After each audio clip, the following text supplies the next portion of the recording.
नमस्कार मु मोनालिसा स्वागत करुछि आपण माननकु आम कृषि रा एक सुंदर अध्याय को। साधारणतः एही समय रे आपण माननक धान निश्चित भाव में 50 रु 55 दिन होई जीवनी। किछि किछि चाषी भाई मानकर पाखापाखि 60 दिन मध्य होई जीवनी।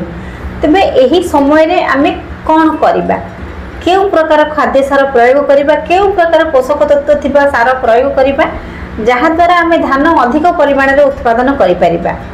आज भिडियोटी केवल ताहारी उपरे कि प्रकार खाद्य सार आम प्रयोग करिपरिबा अधिक धान उत्पादन पाई।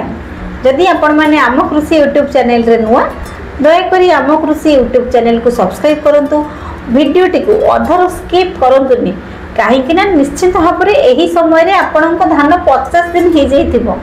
आपणक पई एही भिडियोटी गुरुत्वपूर्ण वीडियो। जदि आपण ए भिडियोटी को स्किप कर देबे आपण केमिति जानिबे केउ प्रकार खाद्य सार एही समय रे आपणक धान जमी को दरकार। तेणु करी वीडियोटी को स्किप करंतु नहीं, शेष जाय देखंतु। एही समयटी होउछे कि अत्यंत गुरुत्वपूर्ण समय। धान पई जेतिकी गुरुत्वपूर्ण ताठू आम मानक पई अधिक गुरुत्वपूर्ण। आमको एही समय तीनोटी मैनेजमेंट करिया पई पड़िबो धान चाष रे। जदि आमे 100% धान आज्ञा भाबिथिबा कि ए वर्ष आमे 100% धान अमल करिबा, आमे जदि एही तीनोटी मैनेजमेंट को सठिक भाव में करि परिबा नाही, निश्चित भाव में सेथिरु 25 किंबा 30% धान अमल हमर कमी जिवो। तेणु करी आमको तीनोटी मैनेजमेंट करिया पई पड़िबो। प्रथम मैनेजमेंट होउछ आज्ञा एही समय रे आज्ञा साधारणतः धान चाष रे आपण देखिथिबे कांडबिंधा पोक, नळी पोक, लीफ फोल्डर, आपणकर बीएलबी, महिषा रोग, मूलसड़ा रोग इत्यादि विभिन्न प्रकार रोग पोक मानकर समस्या देखा जाय थाए। तो आमको प्रथमे एही रोग आ पोक माननको नियंत्रण करिया पई पड़िबो।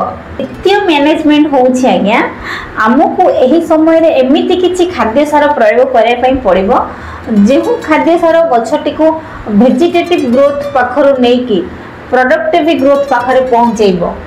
तृतीय मैनेजमेंट होउछि आमको एही समय रे फंजीसाइड प्रयोग करिया पई पड़िबो। कहीं ना आज्ञा वर्षा दिन देखुथिबे आपण लघुचाप बारंबार होउछि, वर्षा दिन जमी रे पानी भरी हेकि रहउछि, निश्चित भाव में फंगस मानकर समस्या देखा जाइथिबो।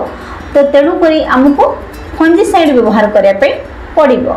एबे आज्ञा कथा हबा एही समय रे आमे जति धान रो प्रोडक्टिव ग्रोथ करिया पे चाहिबा ताहले आमे कोन स्प्रे करिबा। आज्ञा एही समय रे निहाती भाव में आवश्यक पड़िथाय फॉस्फोरस एवं पोटास। एही समय रे फॉस्फोरस आज्ञा बहुत भल काम करथाय। पोटास आज्ञा आम ये दबा, पोटास दबा द्वारा धान फसल रे रोग प्रतिरोधक शक्ति वृद्धि पाइबा सहित धान को अगाड़ी हवाई दब नहीं एवं धान रो क्वालिटी भल आसीबो। आमको फॉस्फोरस एवं पोटास एका संगरे प्रयोग करिया पई पड़िबो। तो सेथिपई आपन को प्रयोग करिया पई हेबो सून एनपीके सून 3234। एथिरे आज्ञा पोटास और फॉस्फोरस आपन उभय पाई परिबे। ता सहित आपन को बोरन प्रयोग करिया पई पड़िबो। बोरन आज्ञा एथिपई प्रयोग करिबा। बोरन प्रयोग करिबा द्वारा गछरे फूल अधिक मात्रा रे आसी थाए। बोरन को आमे फोलियर स्प्रे करिबा एवं एनपीके सून 3234 को मध्य बोरन सहित मिक्स करिकि आमे आम धान चाष जमी रे स्प्रे करिबा। निश्चित भाव में आज्ञा आम धान गछ रोगपोक मुक्त रहिबो एवं आमे अधिक रु अधिक उत्पादन करि परिबा। जदि आमे गोटे एकर पई आज्ञा सून 3234 एवं बोरन स्प्रे करिबा ताहले आपनको बोरन आपनकर आवश्यक पड़िबो गोटे एकर पई 100 रु 200 ग्राम एवं एनपीके सून 3234 आपनकर आवश्यक पड़िबो गोटे केजी रु 2 केजी भितरे आपण स्प्रे कर देबे। निश्चित भाव में आपनको धान अधिक उत्पादन हबो। आशा करूची गर्भणा संक्रांति पूर्वरु आपण एही एनपीके सून 3234 एवं बोरन को फोलियर स्प्रे करिवे। निश्चित भाव में धान अधिक उत्पादन करि परिबे। आशा करूची छोटो वीडियोटी आपण माननको भल लागिथिबो। जदि भल लागिथाय ताहले वीडियोटी को लाइक करिवे, आम कृषि यूट्यूब चैनल को सब्सक्राइब करिवे। रहिली नमस्कार, मो मोनालिसा। देखा हबो आपण माननको सहित आ एक सुंदर वीडियो रे।